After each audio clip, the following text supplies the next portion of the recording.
Assalamualaikum warahmatullahi wabarakatuh. Waalaikumsalam warahmatullahi wabarakatuh. Bismillah, walhamdulillah, wassalatu wassalamu ala rasulillah wa ala alihi wa sahbihi wa mawalah. Amma ba'du. Kaifa halukum?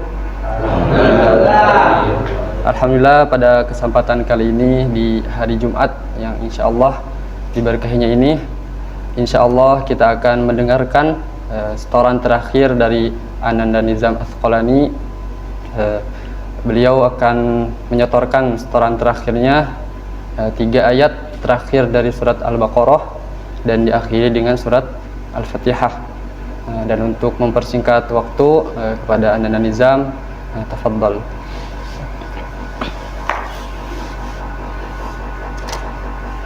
A'udzu billahi minasy syaithanir rajim. Bismillahirrahmanirrahim. Lillahi ma fis samawati wa ma fil ard. Wa in tubdu ma fi anfusikum aw tukhfuhu yuhasibkum bihillah fayaghfiru liman yasha'u wa yu'adzibu man yasha'. Wallahu ala kulli syai'in qadir. Amanar rasulu bima unzila ilaihi mir rabbihi wal mu'minun kullun amana billahi wa malaikatihi wa kutubihi wa rusulihi la nufarriqu baina ahadim mir rusulihi wa qalu sami'na wa ata'na ghufranaka rabbana wa ilaikal masir. La yukallifullahu nafsan illa wus'aha laha ma kasabat wa 'alaiha maktasabat. Rabbana la tu'akhidhna in nasina aw akhtana.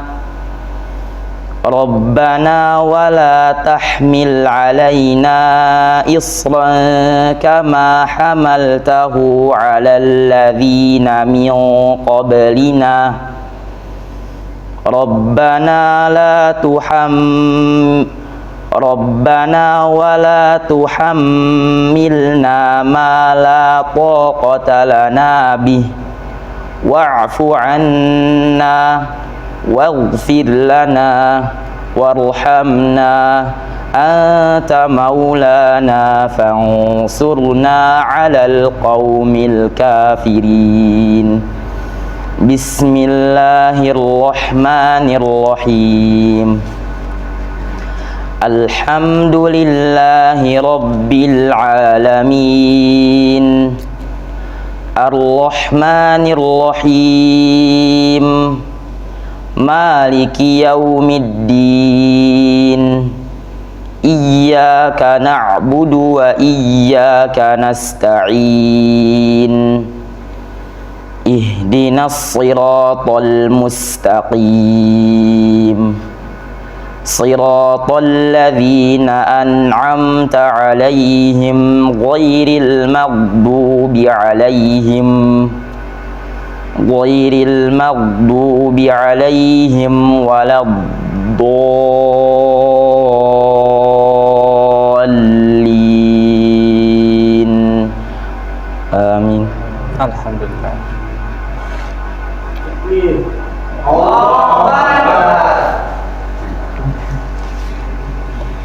Dan alhamdulillah telah selesai pembacaan hafalan setoran terakhir.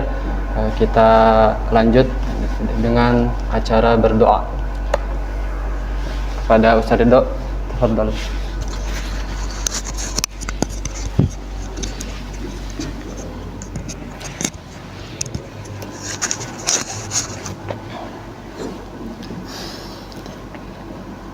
آمين.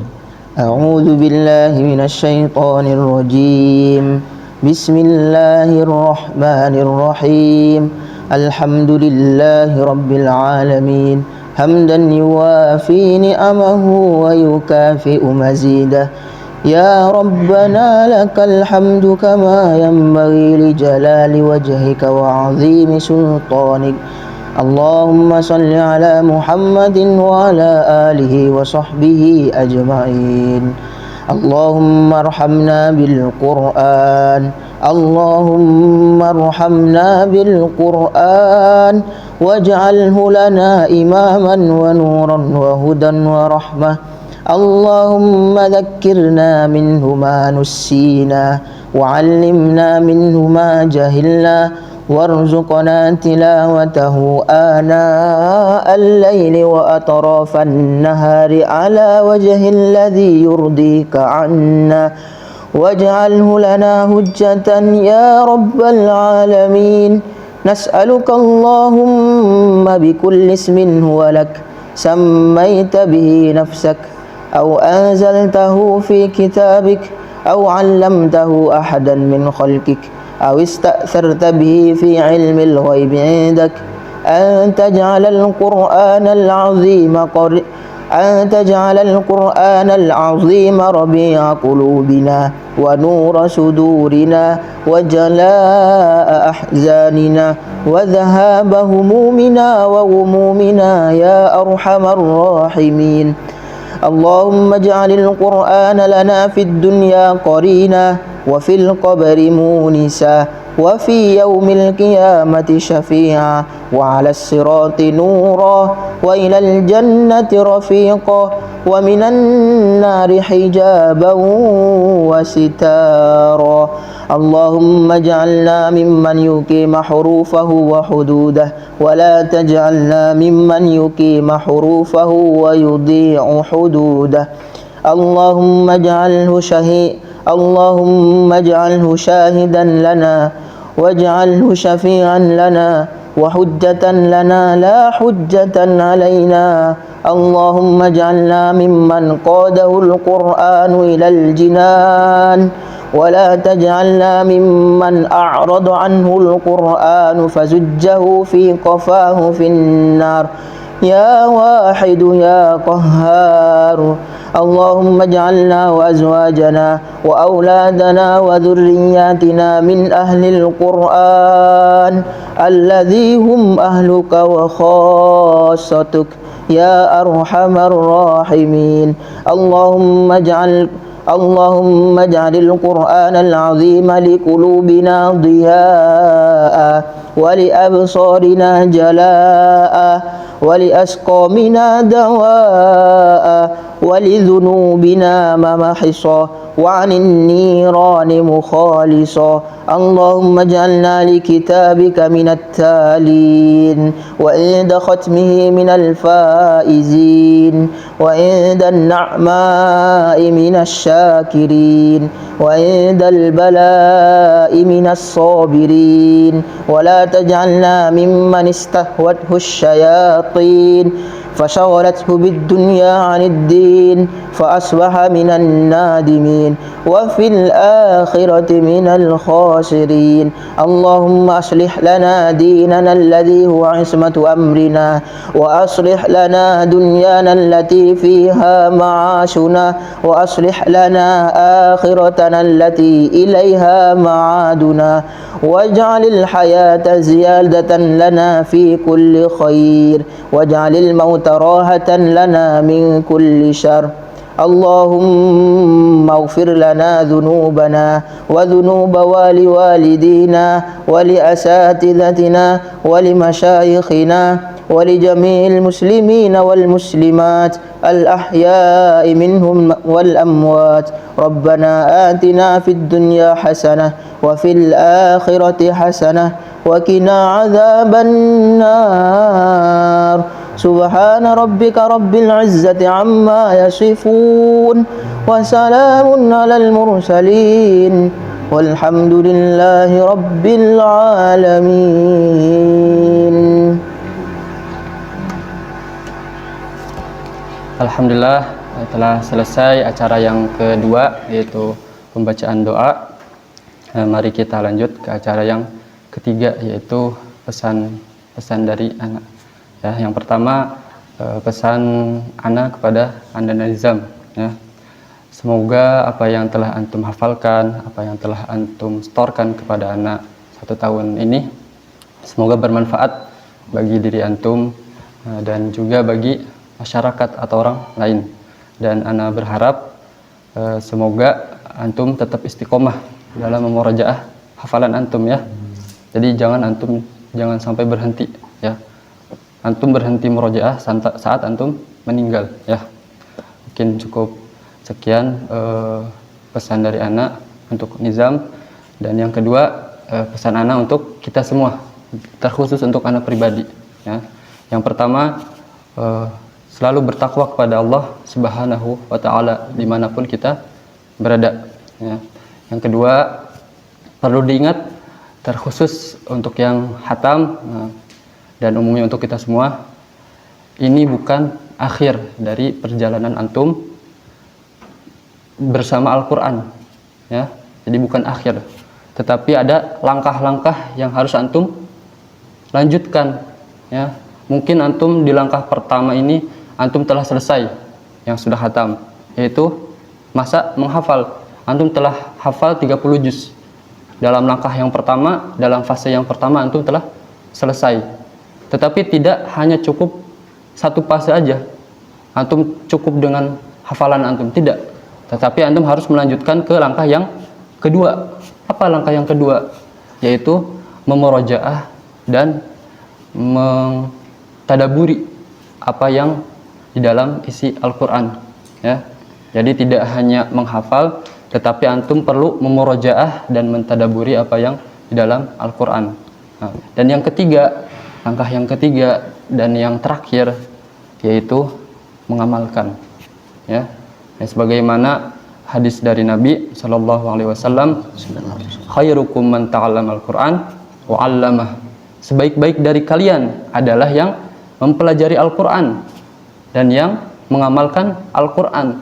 Jadi tidak hanya mempelajari, tidak hanya menghafal, tetapi kita diperlukan juga mengamalkan isi dari Al-Quran tersebut ya. Jadi ini puncak dari antum berinteraksi dengan Al-Quran ya. Minimal antum amalkan untuk diri pribadi sebelum antum amalkan kepada orang lain ya. Dan pesan anak yang ketiga, yaitu kita biasakan membaca istighfar ya, terutama ketika kita melakukan kesalahan atau dosa, baik itu dosa kecil atau dosa besar ya. Bisa jadi kita susah dalam menghafal Quran, susah dalam memurojaah Al-Quran, susah ngebalikin Al-Quran, dalam beberapa minggu ini belum balik-balik.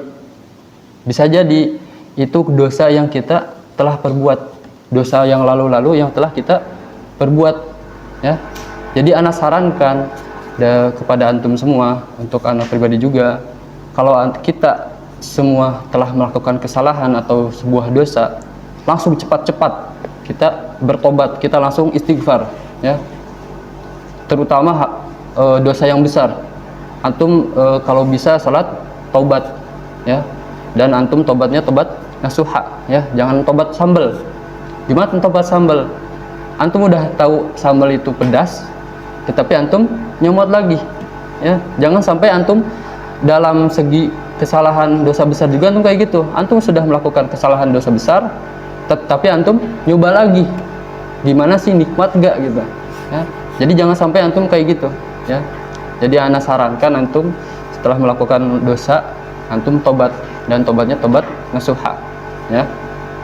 Dan mungkin cukup sekian dari ana. Sebelum kita akhiri,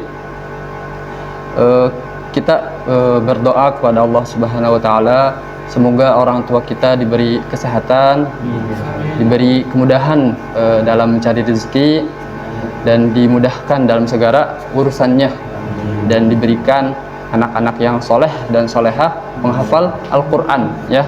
Jadi bukan hanya soleh dan solehah, tapi penghafal Quran juga ya. Dan tidak lupa kita berdoa juga kepada Allah Subhanahu wa taala agar kita berkumpul kembali di surganya nanti. Amin amin ya rabbal alamin. Mungkin cukup sekian dari ana. Kita tutup dengan baca doa kafaratul majelis. Subhanakallahumma wa bihamdika asyhadu an la ilaha illa anta astaghfiruka wa atubu ilaik. Assalamualaikum warahmatullahi wabarakatuh. تنهدى يا صاحي كي تستريح وبث الدعاء الخفي الصريح يسعك الفضاء الرحيب الفسيح سبيل الدموع سبيل مريح تنهدى يا صاحي كي تستريح وبث الدعاء